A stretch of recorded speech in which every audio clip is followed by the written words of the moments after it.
बच्चों, let's read this question. So the given directions is each of this question contains two questions contains a statement given in two columns, okay, which have to be matched. The answer to this question had to be properly bubbled. If the correct matches are A, R, A, S, B, P, B, Q, C, P, C, R and D, Q, then correctly bubbled mark will be look like one in the shown figure. Okay, अब देखिए यहाँ पर क्या आपका match column 1 and column 2 आपको यहाँ पर match करना है. ओके, देखिए बच्चों यहाँ पर आपको कॉलम 1 भी गिवन है और आपको कॉलम 2 भी गिवन है. ओके, तो देखिए ऑप्शन ए में क्या गिवन है आपको same plus dimension of mass, B में गिवन है negative dimension of mass, C में है zero dimension of mass, D में गिवन है dimension of length is plus minus 2. Okay, P में गिवन है इलेक्ट्रिक चार्ज, क्यू में गिवन है इलेक्ट्रिक पोटेंशियल, आर में गिवन है इलेक्ट्रिकल कैपेसिटी, एस में क्या गिवन है एनर्जी डेंसिटी. ओके, तो चलिए बच्चों अब हम इस क्वेश्चन को क्या करते हैं आपका स्टार्ट करते हैं.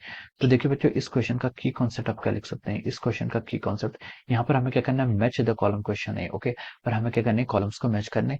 और इस क्वेश्चन का की कॉन्सेप्ट क्या आपका, इस क्वेश्चन का की कॉन्सेप्ट आप लिख सकते हैं डायमेंशंस. क्या है आपका डायमेंशंस हमें फाइंड आउट करनी है इन क्वांटिटीज की जो हमें कॉलम 2 में गिवन है और उनको मैच करना है कि किनकी डायमेंशन मास से है, किसके डायमेंशन और मास के नेगेटिव में है, जीरो पर है और लेंथ पे. ओके, तो चलिए बच्चों हमें यहाँ पर बेसिकली इस क्वेश्चन में डायमेंशंस फाइंड आउट करनी है. ओके, तो देखिए डायमेंशंस क्या होती है, किसी भी क्वांटिटी कोई भी फिजिकल क्वांटिटी होती है, मान लीजिए एक्स कोई फिजिकल क्वांटिटी, तो इसकी डायमेंशंस क्या होती है आपकी मास लेंथ और टाइम पर ये कैसे डिपेंड करता है उसे हम क्या बोलते हैं इसकी डायमेंशंस बोलते हैं. ओके, मास लेंथ टाइम पर किस तरीके से डिपेंड करती है कोई physical quantity, this is called dimensions. Okay, तो देखिए सबसे पहले आपका क्या है पी पर क्या है आप इलेक्ट्रिक चार्ज, क्या आपका इलेक्ट्रिक चार्ज. ओके, यहाँ पर हम क्या लिख सकते हैं देखिए इलेक्ट्रिक चार्ज, इलेक्ट्रिक चार्ज की डायमेंशन हमें क्या करनी है यहाँ पर फाइंड आउट करनी है. ओके, तो देखिए बच्चों इलेक्ट्रिक चार्ज क्या होता है, इलेक्ट्रिक चार्ज की डायमेंशन क्या होती है, देखिए चार्ज होता है आपका क्यू, क्यू को हम क्या लिखते हैं आपका आई इंटू टी. ओके, क्यू को क्या लिखते हैं हम यहाँ पर आई इंटू टी. ओके, अब देखिए आई के करस्पॉन्डिंग क्या डायमेंशन होती है, आई की यूनिट्स क्या होती है आपकी एम्पियर होती है, तो हम इसको लिख सकते हैं इसकी डायमेंशन आएगी आपकी एम्पियर और टाइम की डायमेंशन आपकी टाइम ही आएगी. ओके, तो ये हमने इलेक्ट्रिक चार्ज की डायमेंशन फाइंड आउट कर ली. ओके,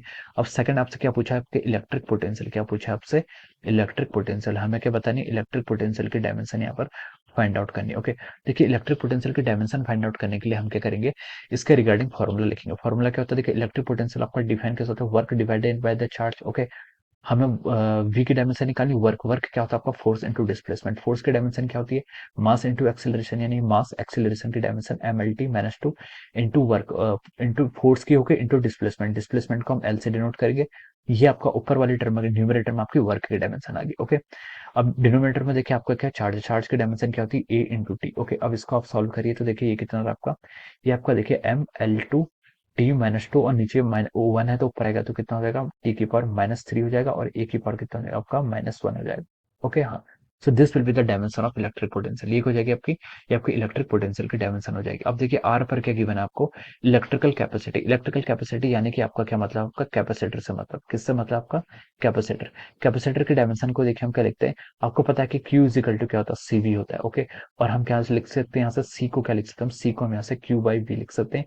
क्यू की डायमेंशन देखिए क्या होती है आई ए टी होती है, सबसे पहले आपने क्यू की डायमेंशन फाइंड आउट की थी डिवाइडेड बाई बी, वी की डायमेंशन देखिए अभी हमने फाइंड आउट की कितनी है आपकी एम एल टू टी की पावर माइनस थ्री और ए की पावर माइनस वन. ओके, तो ये हमारी डायमेंशन होगी किसकी सी की.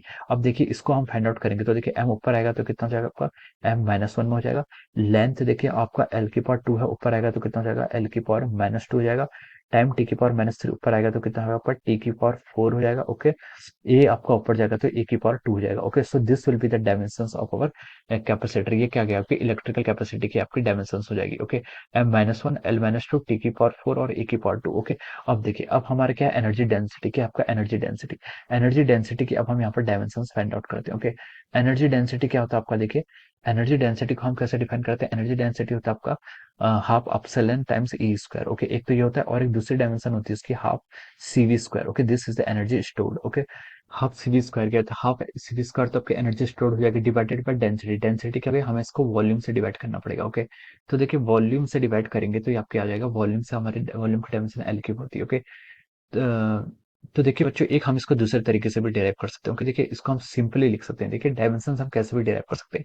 एनर्जी डेंसिटी क्या होगा आपका एनर्जी डिवाइड बाय वॉल्यूम, क्या होगा आपका energy divide by volume. Okay, energy की डायमेंशन लिख लेते हैं. Okay, divided by volume, energy density का हमारी ये क्या होता है फॉर्मूला होता है एनर्जी बाय वॉल्यूम. ओके, देखिए एनर्जी की डायमेंशन और वर्क की डायमेंशन इक्वल होती है. ओके, और वो डायमेंशन देखिए हमने यहाँ पर कैलकुलेट करी है एनर्जी की डायमेंशन या फिर वर्क की डायमेंशन कितनी है देखिए M L two T-2। Okay, this is a dimension for the energy divided by volume. Volume की डायमेंशन क्या होगी आपकी, L क्यूब हो जाएगी। ओके, तो देखिए ये कितना हो जाएगा आपका M L की -1 ऊपर आ जाएगा, T⁻⁻2 हो जाएगा। Okay, this will be the dimension of our energy density. Okay, हमारे क्या गया एनर्जी डेंसिटी की डायमेंशन होगी। ओके, अब देखिए अब हम यहाँ पर क्या करते हैं, हम यहाँ पर मैच द कॉलम्स करना। अब क्या करते हैं, हम यहाँ पर ऑप्शंस को करते हैं, इसके करस्पॉन्डिंग मैच करते हैं। ओके, तो देखिए सबसे पहले ए को मैच करते हैं। ए में क्या बोला उसने, same plus dimension of mass, mass की डायमेंशन के सेम होना चाहिए। ओके, मास के डायमेंशन किस पर किस किस क्वांटिटी पर आ रही है, पहले हम यहाँ पर ये क्या करते हैं, चेक करते हैं कि आपके मास के डायमेंशन किस पर आ रहे हैं। ओके ओके, तो देखिए आपका 80 इलेक्ट्रिक चार्ज पर तो नहीं आ रही है। फिर आपका इलेक्ट्रिक पोटेंशियल, ये आपका इलेक्ट्रिक चार्ज की डायमेंशन है, ये आपका इलेक्ट्रिक पोटेंशियल की डायमेंशन है,